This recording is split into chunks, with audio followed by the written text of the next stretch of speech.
She slayed. Chapter 3 Kamaria Micaela. Kamaria didn't talk loud, but she thought fast.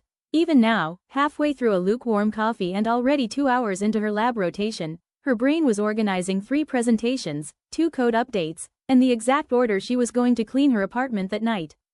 Alphabetically: bathroom, bedroom, kitchen. She liked order. It made everything feel less unpredictable. She was the youngest in her research cohort. The only black girl. The only one with a name that got paused on. Maria? Ku-Mary-EU? Is it Nigerian? Do you mind if I just call you K? She minded. She just didn't say it. She was polite. Always. That's what her daddy taught her.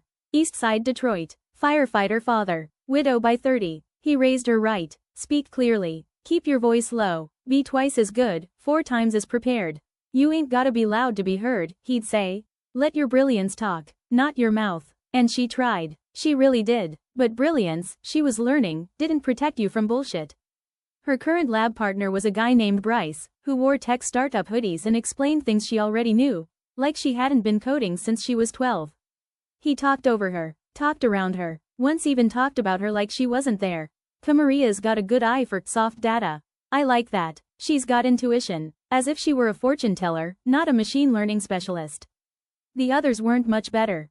They asked her to check the tone on their grant language. Wanted her to review decks to make sure they didn't sound too white. And every time she spoke in a meeting, someone would nod like she just discovered the moon, even though she'd already explained it via email 3 days ago. But the worst? The AI. Trevor had been working on a new prototype for facial recognition software. He was excited. This new model adapts to voice tone and phrasing too. It's got nuance. It learns personality. Kamaria asked. What dataset is it trained on? He shrugged. You know, the usual, open source English, standard phonetics.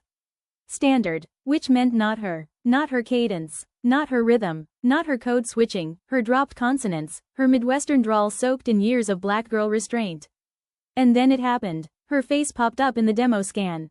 Category: outlier, language tag, unrecognizable pattern, tone analysis, hostile leaning, sarcastic default, confidence, 42%. She blinked. Did your software just say my voice is hostile? The room laughed. Trevor smirked. No, it's just a bug. It can't read sarcasm well. Or maybe the data's just biased. Don't take it personally. She didn't laugh. Because it wasn't personal, it was systemic. She brought it to human resources. Screenshots, email logs, notes. The HR rep, Kelsey, blonde, brittle, and well-practiced at weaponized empathy, smiled like she was swallowing a yawn.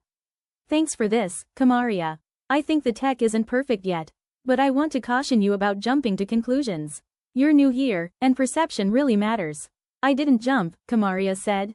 I just submitted what happened.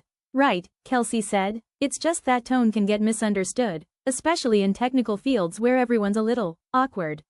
But only Kamaria's awkwardness got flagged. Only Kamaria's voice was hostile at 42%. She walked out of the office without saying goodbye.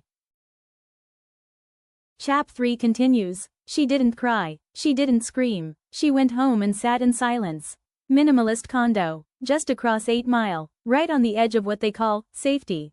Out there, it's quiet. No music, no porch talking, no bikes squeaking down the street. The grocery store has a wine aisle, 4 kinds of kombucha, and 1 suspicious stare per visit. She used to live in Detroit. Her grandma still did. She missed her, missed the noise, missed not feeling watched, but she also liked having her own place. New tile, built-in microwave, closet lighting that changed colors. Progress, right? She sat on her couch that night with the lights off, opened her laptop, scrolled her notes. Inside her case were a dozen sticky notes, quotes from black women in science. I never questioned my worth. I questioned the lens I was being seen through. Dr. Shirley Ann Jackson. She stuck that one to her screen. Her stomach grumbled. She'd forgotten to eat again. She checked Postmates. Closed. DoorDash. Surge pricing. Too late for delivery, too early to give up. She opened the fridge. Oat milk. An expired yogurt. Condiments. 2 slices of stale pizza she'd already judged twice and refused to make eye contact with. She sighed. There was a gas station at the corner. Right across 8 Mile. Technically still in Warren, but just barely.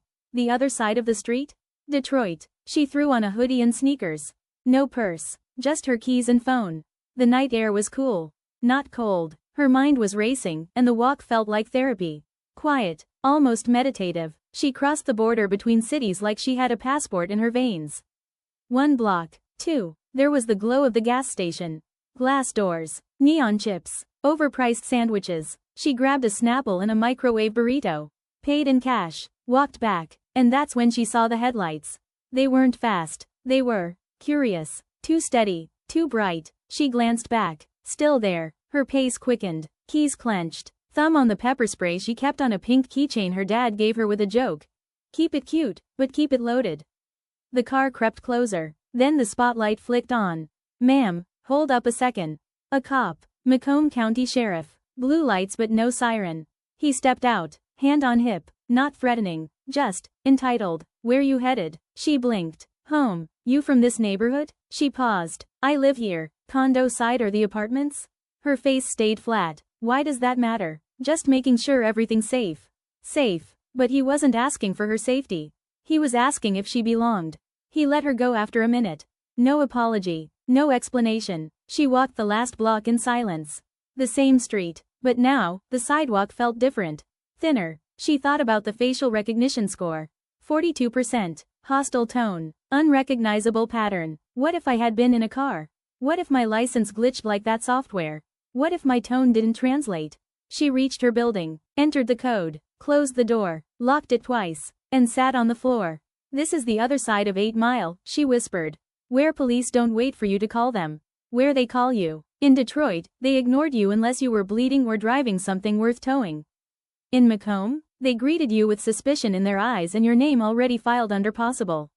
She looked down at her hands, still shaking. Then she opened her laptop case, pulled out a sticky note she'd been saving. There is no neutrality in systems designed without you. Dr. Ruha Benjamin. She stuck it on the fridge, next to the eviction notice from her Faith in Progress. Then, finally, she picked up her phone. Kamaria. What time is brunch? I got juice, and I'm about to make it spiritual. She almost didn't check her work notifications.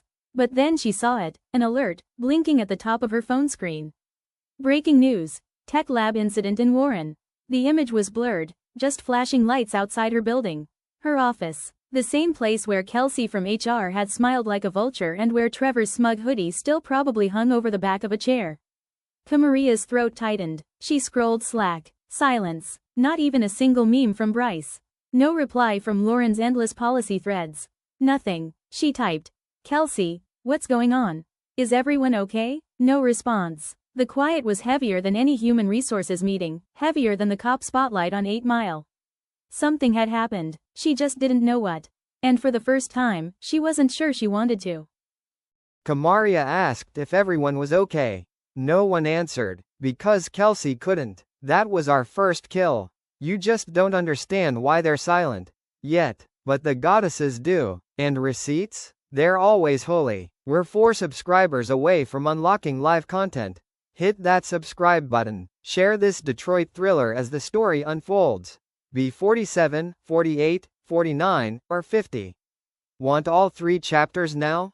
Head to snarkybb.com for the exclusive listeners bundle. Chapter 4 drops in 2 weeks. Set your alerts because you're invited to brunch. Don't miss what the goddesses do next. This is She Slayed, where bad behavior meets divine consequences. See you soon.